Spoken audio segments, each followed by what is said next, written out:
नमस्कार, जेके अपडेट में आपका स्वागत है। हम इस समय मौजूद हैं जम्मू के पाम आइसलैंड मॉल में और आपको बता दें कि एक लंबे समय से इस मॉल को जो है बंद किया गया है और जिसके चलते करीब 217 दुकानदार जो है वो प्रभावित हो रहे हैं। उनके करोड़ों रुपया की किस्म से यहाँ पर फंस चुका है, उनके कारोबार पूरी तरह से ठप हो चुके हैं। यहाँ पर कुछ दुकानदार उन्हीं में से हमारे साथ मौजूद है। हम उनसे बात करेंगे कि आखिर ऐसा क्या हुआ कि पाम आइसलैंड को बंद करना पड़ा, जब बंद किया गया या करवाया गया। तो सबसे पहले राजन जी आप बताएं कि ये पूरा मामला है क्या, क्यों इसको अभी बंद किया गया है और खोला क्यों नहीं जा रहा। देखिए सुनिए, यहाँ पे आने के लिए आपका धन्यवाद। ये हमारा मसला कोई 14 साल पुराना है। 2008 में कंपनी और यहाँ पे जो हमारे प्रमोटर हैं अमरनाथ चौधरी, उनके बीच में एक अंडरस्टैंडिंग हुई थी यहाँ पे मॉल बनाने की। और हमारे यहाँ पे जब उन्होंने एक सब्ज बाग दिखाए थे, एक अखबार में ऐड वगैरह दी थी, यहाँ पे बोर्ड लगाए थे, बैनर लगाए थे, हमारे जम्मू के जो भोले वाले लोग थे जिन्होंने कि उस बोर्ड के चक्कर में और उस मॉल के चक्कर में, क्योंकि जम्मू में उस वक्त इतना प्रचलन नहीं था मॉल का, ये फर्स्ट टाइम एक मॉल खुल रहा था और जम्मू में, और हमारे इलाके के जो आसपास के पड़ोस के लोग थे उन्होंने देखा कि एक भव्य मॉल यहाँ पे खुलने जा रहा है, जैसे मेट्रो सिटीज में खुलता है, तो उसको देख के यहाँ पे लोगों ने पैसे लगाना स्टार्ट कर दिए। कुछ इसमें बड़ी बड़ी कंपनियां भी आ रही थी, कुछ छोटे छोटे लोग भी आए जिन्होंने के 8-8, 10-10 लाख रुपए के यहाँ पे कियोस्क लिए। वो पालिका बाजार जैसे इन्होंने एक मार्केट बनाई थी। लेकिन वहाँ पे जो इनकी अंडरस्टैंडिंग हुई थी वो मॉल खोलने की, वो एक एग्रीमेंट हुआ था 2014 में, इन्होंने पोजेशन देना था कस्टमर को। लेकिन 2014 को लिंगर ऑन करते हुए इन्होंने 2018 में पहुंचा दिया। 7 जून 2018 में जब मॉल खुला, मॉल थोड़ा सा पड़ाव पे आया, चलने की दिशा में चलने लगा। यहाँ पे 3 मल्टीप्लेक्स से जम्मू के आने का एक फुटफॉल इतना बन गया यहाँ पे मॉल में, कियोस्क एक छोटी मार्केट थी, उसकी वजह से भी लोगों का काफ़ी यहाँ पे आना जाना था, छोटे कस्टमर भी यहाँ आने लगे। लेकिन जो यहाँ पर प्रमोटर था उसकी एक मंशा ठीक नहीं थी, दिमाग में उसकी कोई हलचल थी। उसका मेन फोकस इस मॉल पे था पूरा कब्जा करने के लिए। उसने 2018 में जब खोला, 2019 तक आते आते उसने मैनेजमेंट को अपने हाथों में ले लिया। मैनेजमेंट को जब उसने अपने हाथों में लिया तो मैनेजमेंट यहाँ पे कोलैप्स करने लगी। बिजली के बिल उसने लेने स्टार्ट कर दिया, हर चीज़ उन्होंने अपने हाथ में ले ली। लेकिन जो मॉल चलने का तरीका था वो उसने पूरा इख्तियार नहीं किया, और जो बिजली के बिल थे यहाँ पे वो भी जमा नहीं करवाए। 2019 के ड्यूरिंग थोड़ा आते आते यहाँ पे कोविड आ गया। उसके बाद थोड़ी देर के लिए मॉल बंद हुआ। मॉल फिर खुलने की स्थिति में जब आना था, कोविड खत्म हो रहा था, लेकिन इसकी मंशा की वजह से मॉल खुल नहीं पाया। और 2020 में बिल्कुल इसने मॉल के जो थिएटर थे, फूड कोर्ट थे, मल्टीप्लेक्स थे या रेस्टोरेंट वगैरह थे, टोटली बंद करवा दिए। फिर इसमें कुछ इश्यूज और बन गए। यहाँ पे मेन इश्यूज बन गए, यहाँ पे बिजली का इन्होंने इशू बना दिया। बिजली का लोगों से पैसे जो लिए थे, क्लाइंट से पैसे लिए थे, कस्टमर से पैसे लिए थे, वो इन्होंने जमा नहीं करवाए। इनका रॉयल पाम है, उसकी भी अभी तक आउटस्टैंडिंग 1 करोड़ 35 लाख पे वहाँ पे भी चल रही है। और यहाँ पे जब 2021 में हम स्टार्टिंग में कोर्ट में इनको घसीट के लेके गए, लेकिन कोर्ट में भी इसने हमको नकार दिया। और हमारी इसने जो हमारे मॉल खोलने की हमारी क्या कहते हैं अभिलाषा थी, हमारे 217 लोग जिन्होंने पैसा लगाया था, छोटे छोटे लोगों थे जिन्होंने कमेटियां लेके पैसा लगाया था या अपना गोल्ड बेच के पैसा लगाया था, घर गिरवी रख के पैसा लगाया था, वो सब इसने नल एंड वाइड कर दिया। और हमारा जो पैसा है पूरे का पूरा 217 क्लाइंट का यहाँ पे दबा हुआ है। आपने कहा कि कोर्ट में भी आपको कोई राहत नहीं मिली, ऐसा क्यों? क्योंकि क्या आपके पास कोई एविडेंस नहीं है कि आप के यहाँ पर शॉप्स हैं, कोई एग्रीमेंट नहीं हुआ था? क्या वर्बली सारा मामला था? सब कुछ एग्रीमेंट हुए हैं, ये बेल पे है। यहाँ पे इसको हमने जेल में करवाया था, 24 दिन ये जेल रह के आया था, लेकिन इसको तब भी शर्म नहीं आई। फिर ये बेल पे वापस आके इन्होंने जो है क्लाइंट के साथ मिसबिहेव भी यहाँ पे किया है। 217 क्लाइंट हम अकेले नहीं है, छोटे छोटे और भी बहुत सारे क्लाइंट हैं, बड़े बड़े शोरूम के क्लाइंट हैं। हमारी बाहर से कंपनी आ रही हैं, जैसे मल्टी कंपनीज आ रही है, KFC आ रही है, पिज़्ज़ा हट वगैरह कंपनी आ रही हैं, लेकिन उनके साथ एक LOI करनी है, वो LOI तक नहीं कर रहा। अब ऐसी कंपनियां बार बार हमें मौका नहीं देती। मॉल का जो फुटफॉल बनता है ऐसी मल्टीनेशनल कंपनी से ही बनता है, लेकिन ये किसी के साथ भी कोई एग्रीमेंट नहीं कर रहा, LOI साइन नहीं कर रहा है हमारी वहाँ पे। जैसे कि राजन ने बताया कि कोर्ट से भी राहत नहीं मिली, ऐसा क्या है उनके पास कि कोर्ट भी आपको राहत नहीं दे पा रहा है इस मामले? ये शुरू से लेकर आज तक इसने जितने भी है जी, कोई पहला केस नहीं है इसका। कम से कम इस जहाँ से लेकर वो आगे पुरानी GIC है वहाँ तक इसके कोई 40 केस होंगे। सबके साथ इसने ऐसा ही किया है। लिंगर ऑन करता है कोर्ट में जाकर, इस दाव पे सारे जानता है। 100 के ऊपर तो इसके केस चल रहे हैं। ये खुद बोलता है कि मेरा एक अलग बॉक्स पड़ा हुआ है कोर्ट में, वो मेरी ही सुनवाई करता है। उस वक्त जब बॉक्स खुलता है मेरे ही केसों की उस दिन सुनवाई होती है। रही बात, जैसे इन्होंने कहा कि जहाँ पे बड़े अच्छे ब्रांड, इंटरनेशनल ब्रांड आ रहे हैं, होता क्या है कि कंपनी रिद्धि सिद्धि और अमरनाथ चौधरी 35% ये इसका मालिक था, 65% कंपनी मालिक थी। वो अपना 65% पे तो साइन करते हैं, ये अपने 35% पे साइन नहीं करता है। अब पिज़्ज़ा हट इंटरनेशनल ब्रांड है, KFC इंटरनेशनल लाइफस्टाइल आ रहा है, अब इसके साइन चाहिए। ये बोलता मैं नहीं करूँगा, इसको मालूम है अगर मैंने साइन कर दिए तो माल तो खुल जाएगा। इसने इस माल को बंद रखने के लिए जानबूझ के इसने माल को बंद रखा है। अच्छा फुटफॉल था, अच्छी तरह चल रहा था, जितने भी थोड़ा खुला था लेकिन अच्छा चल रहा था माल। इसने डेलिबरेटली बंद किया वो माल को ताकि ये मेरी प्रॉपर्टी मेरे पास वापस आ जाए। इसका खुद का कहना है कि मेरे से पैसे ले लो, कंपनी को मैं देख लूँगा।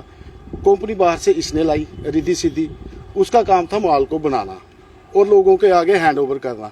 कंपनी आई, उन्होंने बड़ा अच्छा माल बनाया, लोगों को दे दिया। अब रजिस्ट्रियाँ भी इसने करनी थी, जो माल के ब्रांड आने उस पर साइन प्रमोटर के ही होने थे। 370 थी पहले, आपको मालूम है क्या क्या होता था 370 की आड़ में, जहाँ पे उसका इसने नाजायज फ़ायदा लिया चौधरी अमरनाथ ने 370 का। अब बोलता है कि मैं नहीं करूँगा साइन, जो मर्जी कर लो। अगर हम कोर्ट में जाते हैं जी वहाँ लिंगरान कर देता है, इसका वकील बीमार हो जाता है, जहाँ जे बीमार पड़ जाता है। RS-पुरा में मर गया है कोई, आज वहाँ 10 दिन है, मेरी बकरी बीमार हो गई। ऐसे तो दो पेज खेलता है। ये इतना बड़ा चीटर और शातिर बदमाश है। इसकी आप उम्र देखो, आप खुद देखो, 90 साल की करीब होगा, लेकिन ये लोगों के ऊपर तरस नहीं खाता। बोलता भाई मेरे को क्या, मेरे को जेल करवा दो, मेरे को जेल करवा दो, मैं नहीं पुलिस से डरता हूँ। आप इस बंदे का क्या करोगे, जो खुद ही बोलता है अगर हम वहाँ पे जाएं पुलिस थाने में, वहाँ पे जाकर बोलेंगे भाई हम ये काम कर रहे हैं, ऐसा करना है हमने। भाई कितना पैसा जो करीब करीब 217 दुकानदारों का कितना पैसा यहाँ पर लगा हुआ है? कम से कम 200-300 करोड़ रुपया तो आराम से लगा हुआ लोगों का। जो माल आज तो इसकी कास्ट 2008-10 में कुछ थी, आज तो आपको मालूम कहाँ पे कितनी महंगाई हो गई। अब तो काफी। आपने कहा जो प्रमोटर है वो आपसे कह रहा है कि आप लोग पैसा मेरे से ले लो, कितना पैसा आपको वो रिटर्न कर रहे हैं? वो जितने की ली हुई है, जितने की दुकानें ली हो इतने वापस कर रहा है। जो कंपनी का 65% है वो बोलता मैं जानूंगा, कंपनी जाने, आप लोग पैसे ले लो, आप लोग बाहर हो जाओ।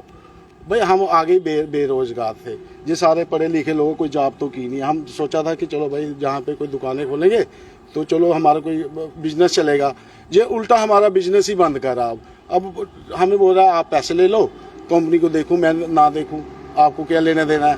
कंपनी का हिस्सा खा रहा है, ये हमारा हमें नहीं दे रहा है। हम गवर्नमेंट से, LG साहब से यही दरख्वास्त करते हैं इस बंदे के ऊपर कोई नकेल कसो।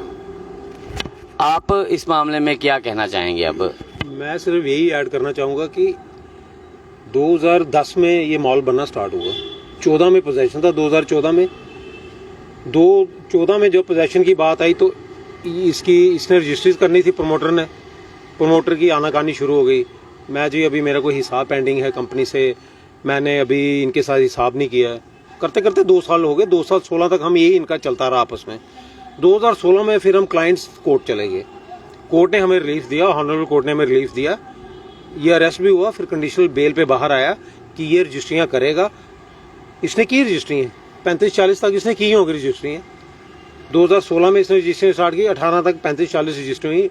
18 में फिर हमने रिद्धि सिद्धि के साथ मिलकर ये मॉल खुलवाया। यहाँ ब्रांड्स भी आए, अच्छे ब्रांड्स आए।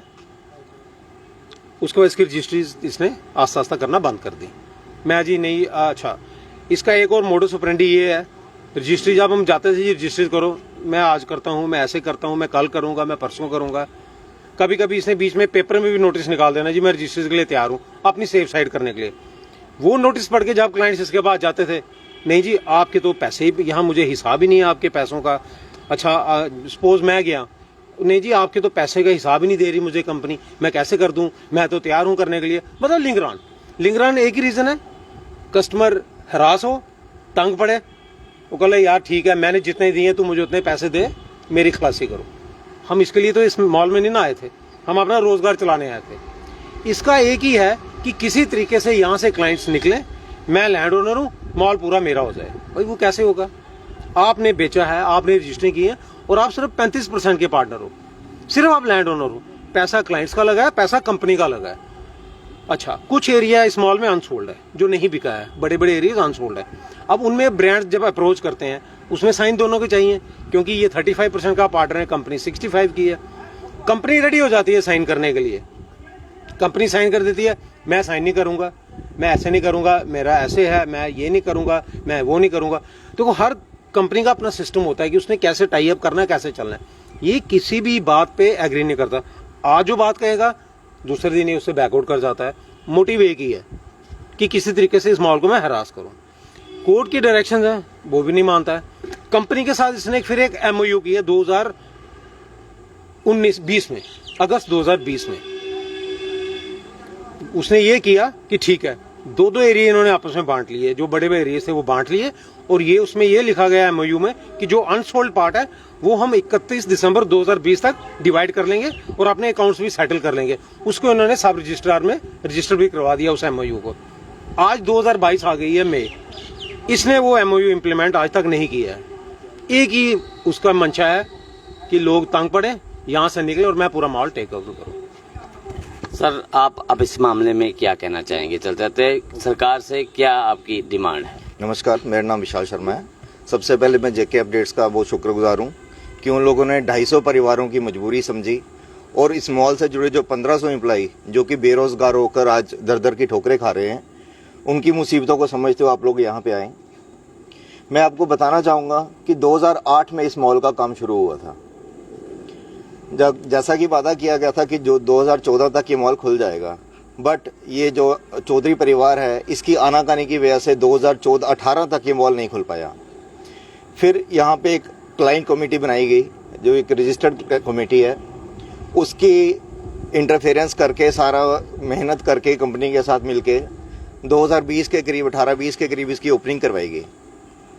सिर्फ 1 साल ये मॉल चला। उसके बाद जो ये चौधरी अमरनाथ जी हैं, अब आप सरकार से क्या चाहते हैं? क्योंकि सारा मामला बाकी दुकानदारों ने समझा दिया है, हमें पता चल गया है, और जो व्यूवर्स हमारे साथ जुड़े हुए हैं वो भी समझ चुके हैं पूरा मामला।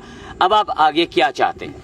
सर, हम आगे से यही LG साहब से, सरकार से, एडमिनिस्ट्रेशन से यही रिक्वेस्ट करते हैं कि जैसा कि कोर्ट में भी इनके केसेस चल रहे हैं, कोर्ट को भी, क्राइम ब्रांच को, सबको इनका पूरा केस पता है। अभी भी ये बेल पे बाहर है, इसी कंडीशन पे बाहर है कि हम मॉल की रजिस्ट्रीज करेंगे, मॉल को अच्छे से चलाएंगे। लेकिन जहां तक मॉल का ऐसा डिस्ट्रीब्यूशन का आया है कि 35 और 65% का कंपनी का और चौधरी अमरनाथ का आपस में डिस्ट्रीब्यूशन खर्चे को लेके है। जब भी मॉल में कोई खर्चे की बात आती है, 65% जो कंपनी का हिस्सा है वो एग्री हो जाते हैं करने के लिए, बट जो 35% का इनका बचा हुआ ड्यूज रहता है उसको लेकर मॉल में कुछ नहीं काम हो पाता।